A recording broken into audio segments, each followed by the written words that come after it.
મારું બાળક હજી રોવે, હજી સ્કૂલે જાય ને તો એમ કે મમ્મા મને બીક લાગે, એ સ્કૂલે બીક લાગે એમ કે. ને એને માનસિક અસર કેટલી પડે બાળક ઉપર.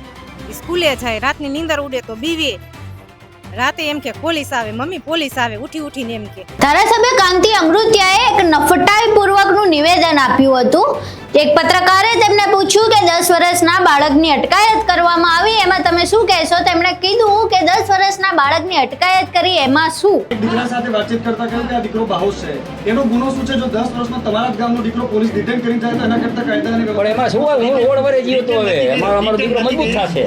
હવે 10 વર્ષના બાળકની અટકાયત થાય એમાં શું થાય એનો જવાબ આપવા અમે આવ્યા છીએ. આખી ઘટના શું છે તેના વિશે વિગતે ચર્ચા કરવી છે. નમસ્કાર, તમે જોઈ રહ્યા છો ચક્રવાત ન્યૂઝ. હું આપની સાથે હેમંત.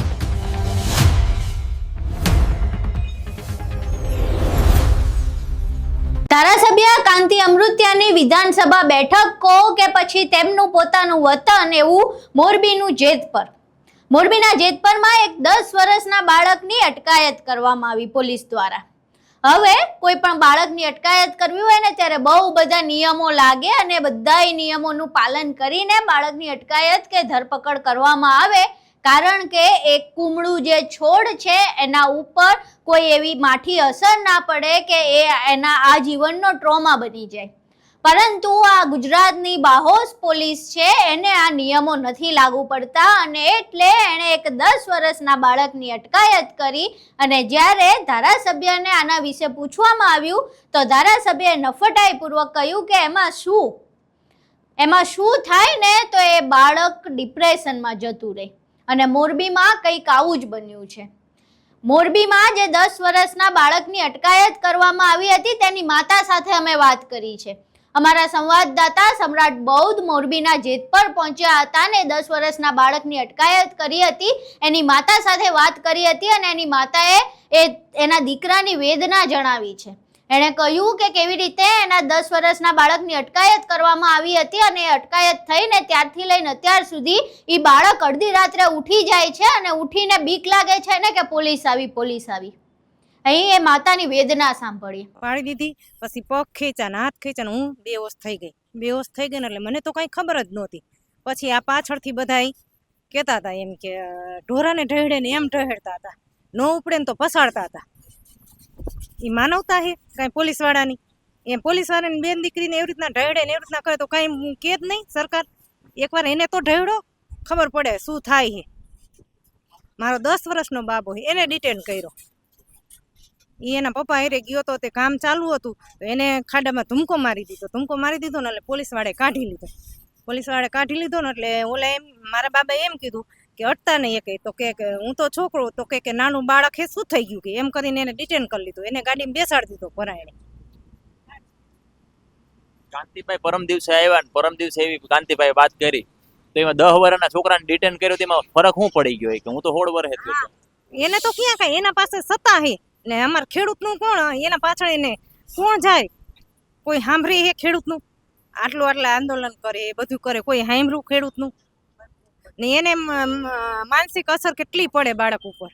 સ્કૂલે જાય, રાતની નીંદર ઉડે તો બીવે, રાતે એમ કે પોલીસ આવે, મમ્મી પોલીસ આવે, ઉઠી ઉઠીને એમ કે. કેવી મતલબ એક માં તરીકે દીકરાને આવી રીતના આપણે એવું આપણા વડીલો એવું કહી ગયા છે કે ભાઈ આખા જીવનમાં છે ને કોઈથી પોલીસ સ્ટેશનનું પગથિયું ન ચડાવે, કોર્ટનું પગથિયું ન ચડાવે અને 10 વર્ષનો દીકરો તમારી સામે લઈ જતો હોય ને કેવું જનતાને કઈ ન થાય.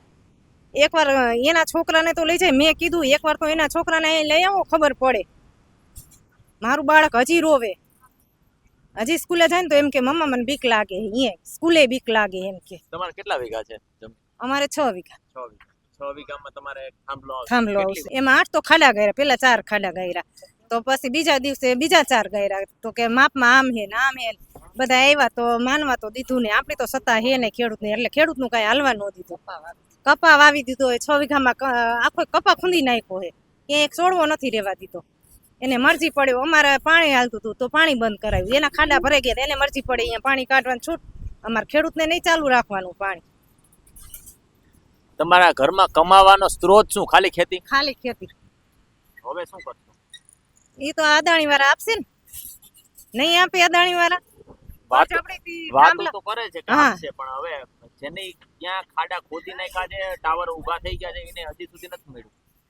નથી જ મળ્યું. પૂછ્યા વિના તો ગરી ગયા, કઈ વાત નથી કરી, કાંઈ નહીં, એમને એમ સીધા ગરી જ ગયા.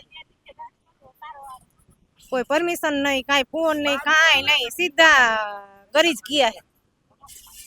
હવે 15 તારીખે એક આંદોલન લઈ જવાનું છે એવી વાત કરે છે બધા ખેડૂતો સાથે રહીને ગાંધીનગર આંદોલન. એને લઈને તમારી શું તૈયારીઓ છે? જવાનું જોઈને બધા ખેડૂત જાતા હોય તો જવાનું જોઈને હા પહોંચવા જ દે ને, શું કામ ન પહોંચવા દે? ખેડૂતની એકતા છે, ખેડૂત જવાના જ છે.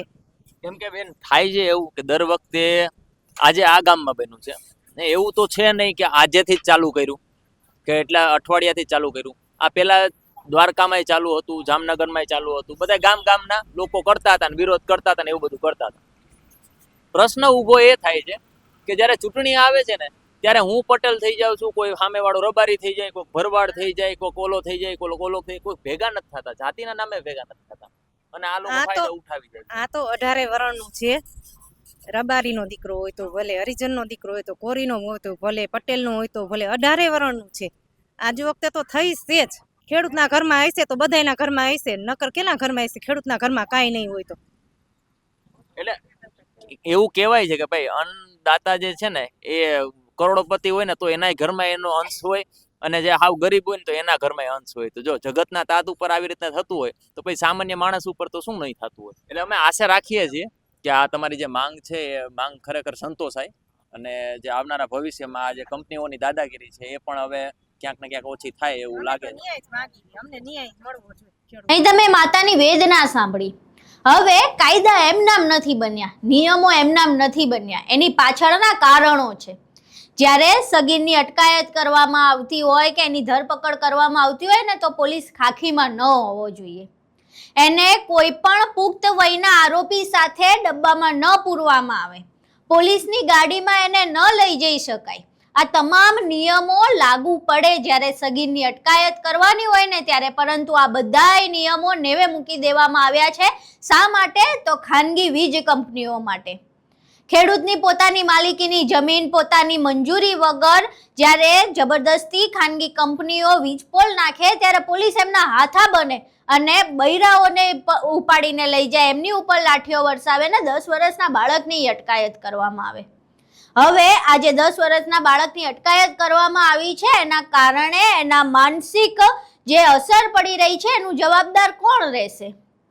કાંતિ અમૃતિયાએ તો કહી દીધું કે એમાં શું, દીકરો મજબૂત બનશે, પણ દીકરો મજબૂત નથી બન્યો. દીકરો ડઘાઈ ગયો છે, દીકરો ડરી ગયો છે અને એ દીકરાની જવાબદારી શું હવે કાંતિ અમૃતિયા લેશે? જે પ્રમાણે કાંતિ અમૃતિયાએ કહી દીધું કે એમાં શું, તો હવે આ જે કારણ એની માં આપી રહી છે, જે રીતે એની માં અને એનો દીકરો હેરાન પરેશાન થઈ રહ્યા છે, એની જવાબદારી કોણ લેશે? શું કાંતિ અમૃતિયા કે પોલીસ અધિકારી લેશે આની જવાબદારી? આમ તો બહુ મોટા ડંફાસો મારવામાં આવે છે નાયબ મુખ્યમંત્રી અને ગૃહ રાજ્યમંત્રી એવા હર્ષ સંઘવી દ્વારા કે કાયદામાં રહેશો તો ફાયદામાં રહેશો, પણ જ્યારે તમારું પોલીસ તંત્ર કાયદો ભૂલે છે તો એમને કાયદાનું ભાન કોણ કરાવશે? અને એમાંય પાછા આવા ધારાસભ્યો નફટાઈથી કહી દે કે એમાં શું. હવે કાંતિ અમૃતિયા સુધી આ વિડીયો પહોંચાડો ને એમને જણાવો કે એમાં શું, આ શું થાય જ્યારે કોઈ સગીરની 10 વર્ષના બાળકની અટકાયત કરવામાં આવે, જ્યારે એને પોલીસના ડબ્બામાં પૂરવામાં આવે ત્યારે શું થાય. આખો વિડીયો તમે જોયો, એ માતાની વેદના સાંભળી. હવે આખો વિડીયો જોયા બાદ અને પોલીસની કામગીરી તેમજ ધારાસભ્યની નફટાઈ ઉપર તમારું શું માનવું છે, તમારા મંતવ્યો અમને કોમેન્ટ બોક્સમાં જરૂર જણાવજો. આ વિડીયો એટલો શેર કરો કે જે ધારાસભ્ય એવું કહી રહ્યા છે કે એમાં શું, એને જવાબ મળે કે એમાં શું. વિડીયો પસંદ આવ્યો તો વિડીયોને લાઈક કરજો, શેર કરજો અને ચેનલને સબસ્ક્રાઇબ કરવાનું ભૂલશો નહીં. નમસ્કાર.